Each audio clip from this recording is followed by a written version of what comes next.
Nestled in the shadow of its imposing, now abandoned keep, sits the dwindling riverside village of Weepstone. But things were not always so. For in times gone by, a man from the east, known only as Raal, grew to power, waging a relentless campaign westward. After crossing the mountains into the kingdom of Talesworth, he established his seat of power and constructed a stronghold from which to oversee his lands. He called this stronghold Weepstone Keep. Many wondered what compelled this mysterious and seemingly unstoppable warrior to end his bloody campaign in this place.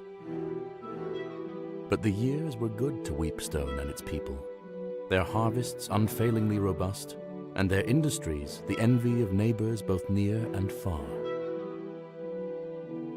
However, Raal would not live forever, and upon his death, his lands passed to his eldest son, Byron, and thus began the troubled times. Long past are the seasons of plenty for Weepstone and its people, whose fields now sit barren, the people forsaken by the good fortunes they once took for granted. To the astonishment of many, Byron abandoned Weepstone Keep for a modest manor on a hill near the town, and forbade anyone to return to its halls. Now the town barely survives, mostly as an unwelcome stop along a trade route used by merchants too impatient to travel the hospitable roads of the south. Only the trapped or the desperate continue to call this bleak place their home. Our story begins here, on a night of ill omen, as the people of Weepstone have been called to the tavern for reasons unknown.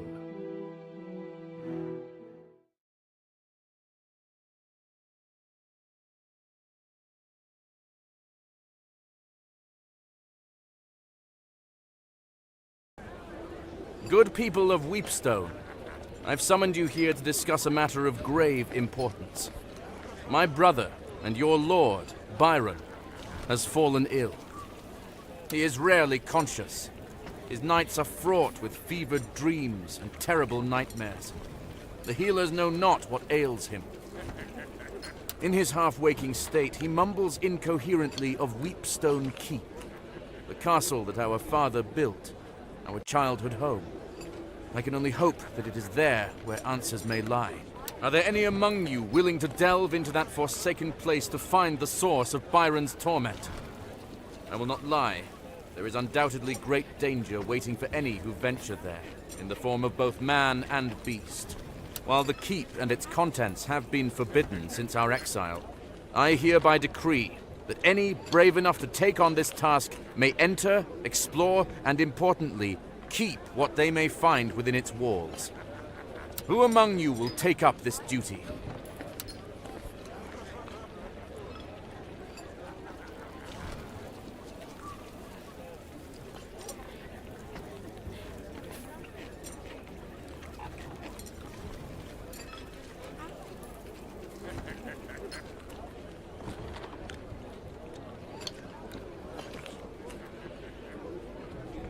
It is beyond me to make this choice.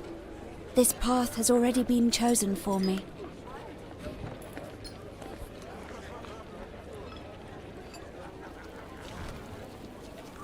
Okay. I'll go. I'm not as young as I once was, but maybe my years at the keep will be of some help. I said I would stick to plows and horseshoes. But I still know how to swing a hammer. I'll go. And so the unlikely party set out for the keep, arriving at the gates just as the evening light began to fail.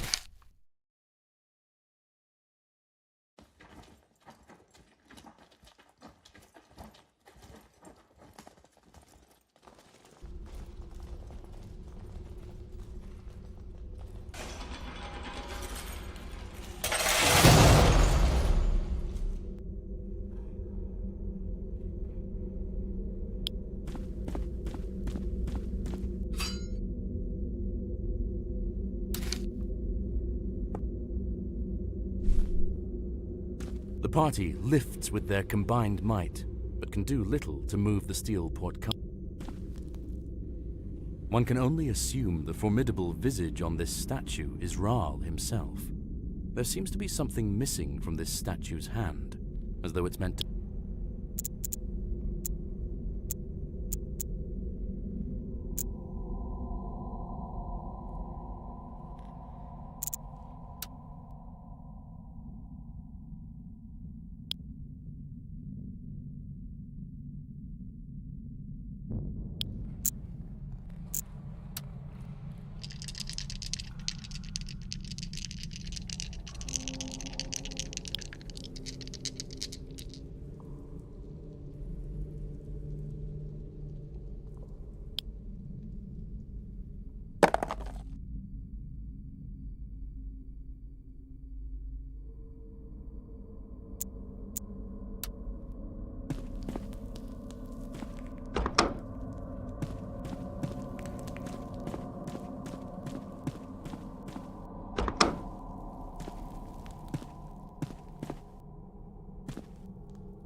One can only assume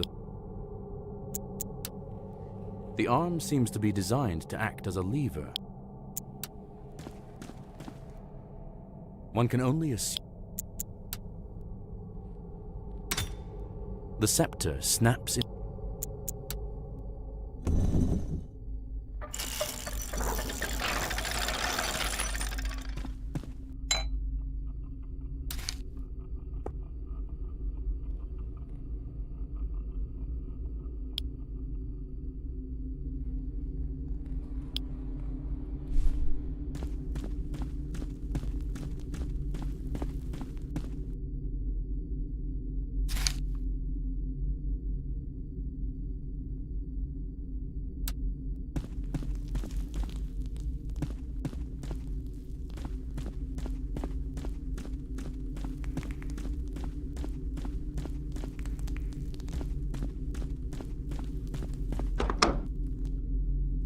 This stately but smaller hall seems to have served as a gallery of sorts.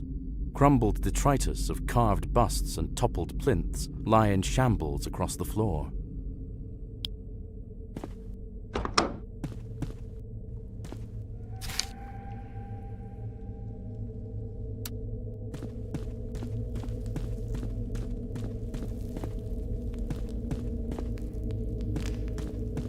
The party lifts with their combined...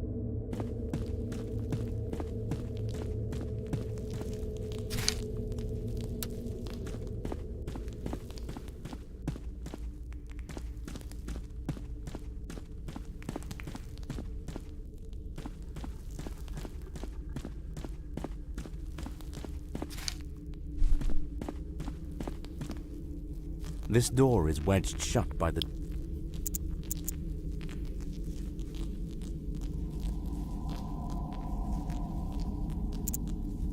Your weapons and...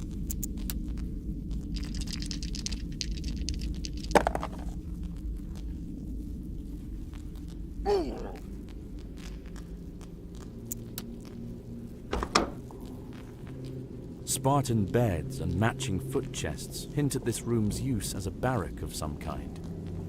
The ravages of looters and time have been unkind, leaving it in shambles.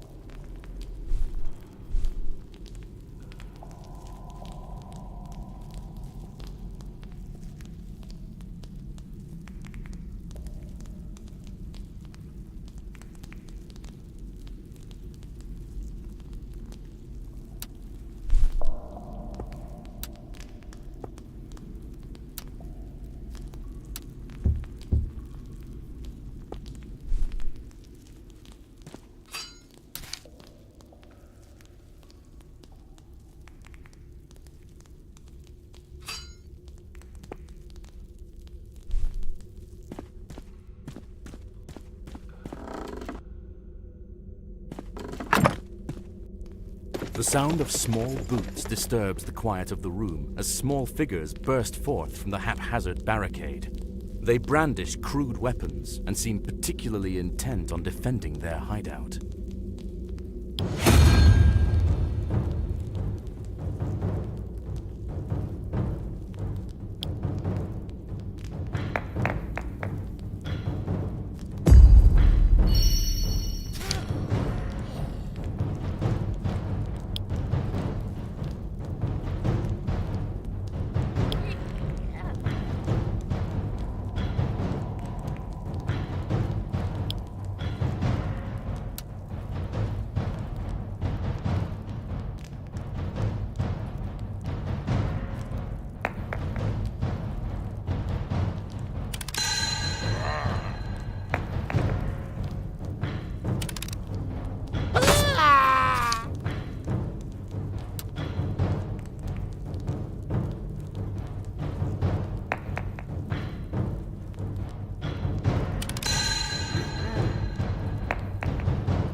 grinding noise.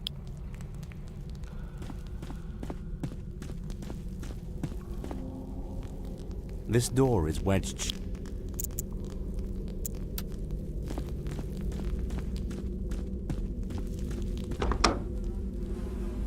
A foul odor pervades this place, a smell so heinous it is beyond description. A sitting board runs the length of the far wall, with 3 openings. Despite the buzzing flies, you hear the faintest sound of rushing water that seems to be coming from the farthest hole.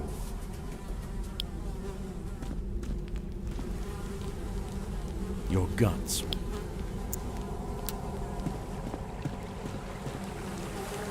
Peering in.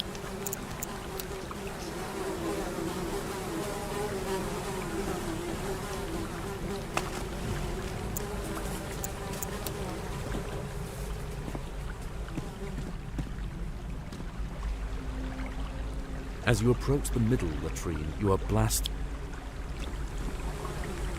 Peering.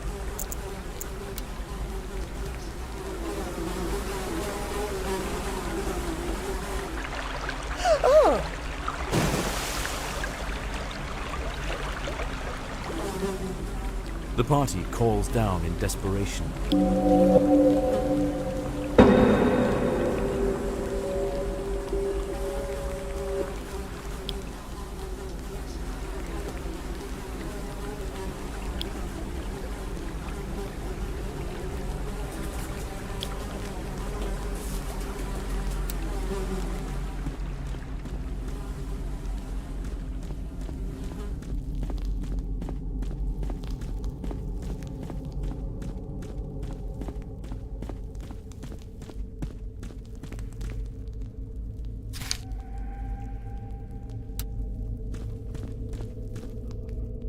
This door is not. No discernible. You attack the door.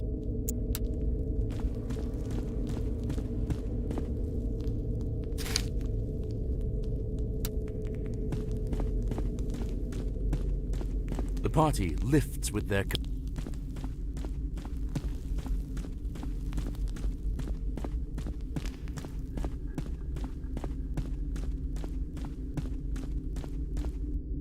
Depicted in the mural that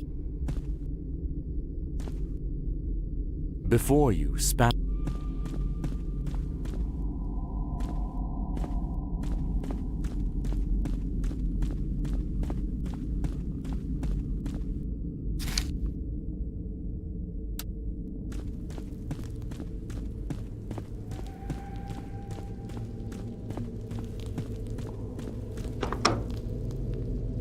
The large forge at the center of this room seems long dormant, but the smell of coke and coal still permeates every inch.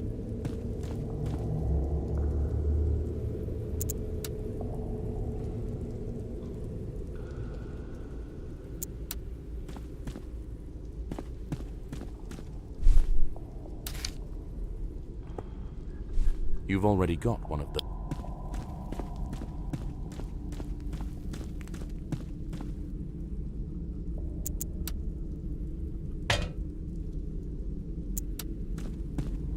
You lean in, lighting the.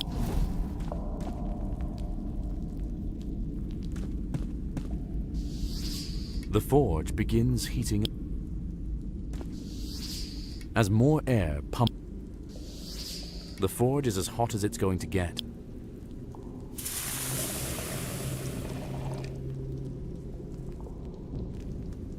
As the steel ingot melts, the molten steel flows into the indentation.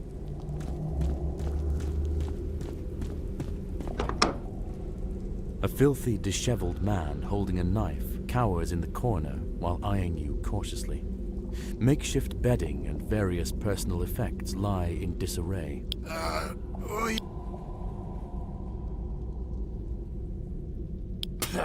Curse that place!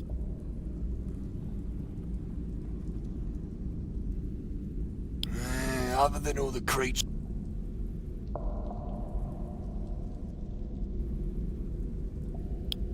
Sure.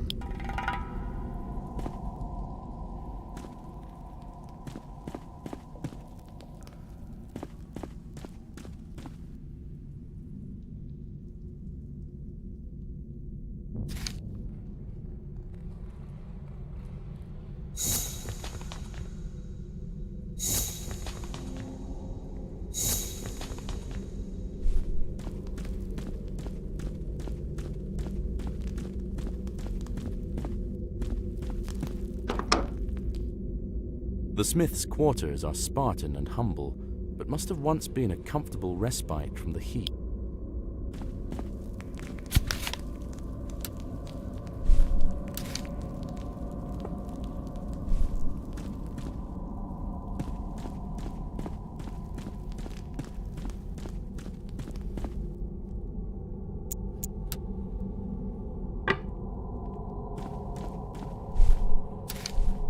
You've already got one.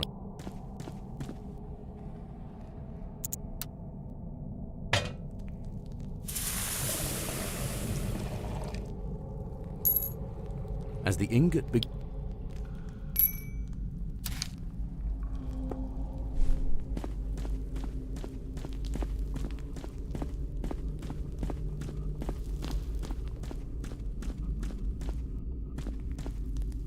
This door is locked. Your entrance startles the large, scuttling creature that seems to have been nibbling on what remains of an...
The earthy smell of rusty...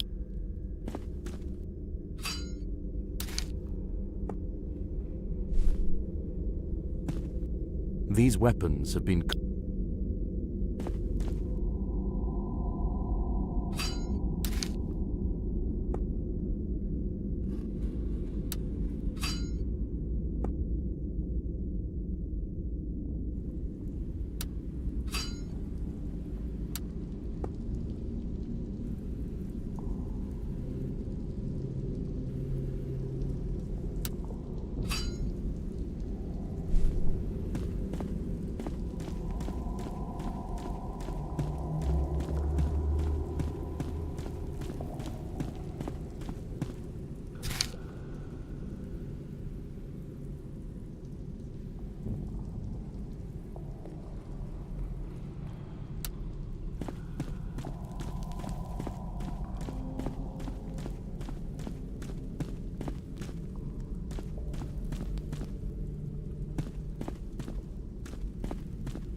This door is not locked. You attack the door. No discernible...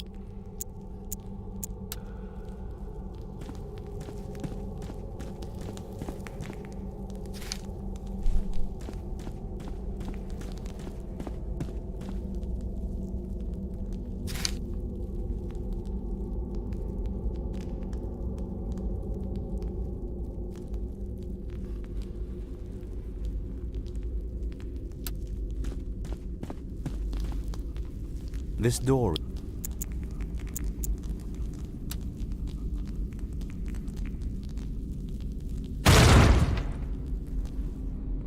Though humble, these quarters were clearly reserved for a captain or leader of the keep's guard.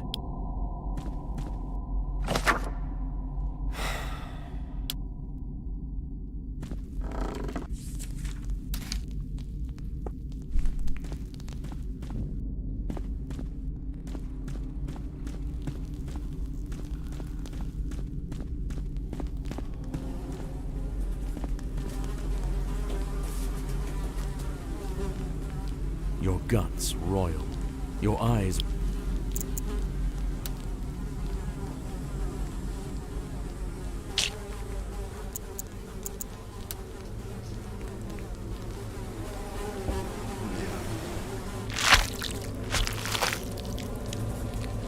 You sift blindly through horrors within, and to your surprise, you retrieve what feels like a rune. You emerge from the...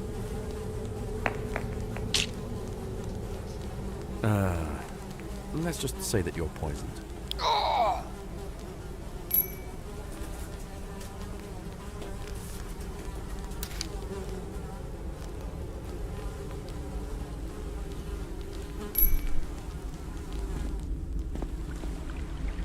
As you approach...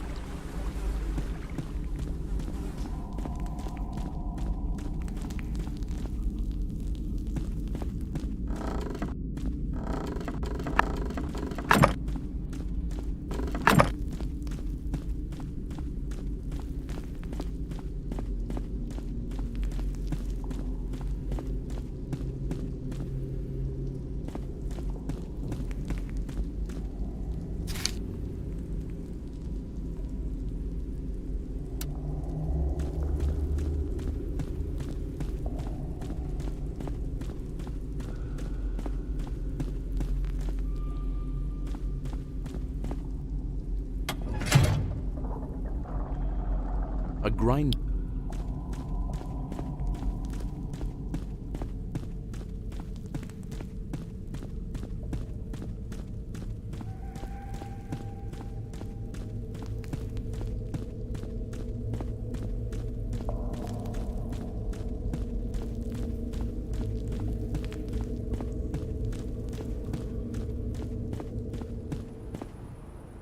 A large, barren courtyard opens before you, complete with mature trees.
Despite your best effort.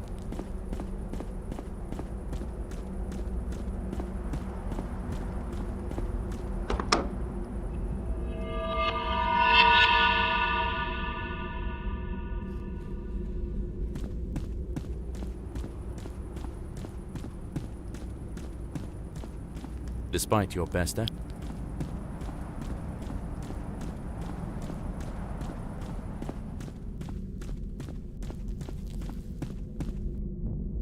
You there? Who? Truly, I'm surprised I would see you clearer. It would be rude to not introduce myself. You say you've come on behalf of Byron. How does... I know him well, as he does me. I am untroubled by what fools do not know, but they make time to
must have misinterpreted. It matters not. I am a... And with that, the spark of life fades from the mad priestess,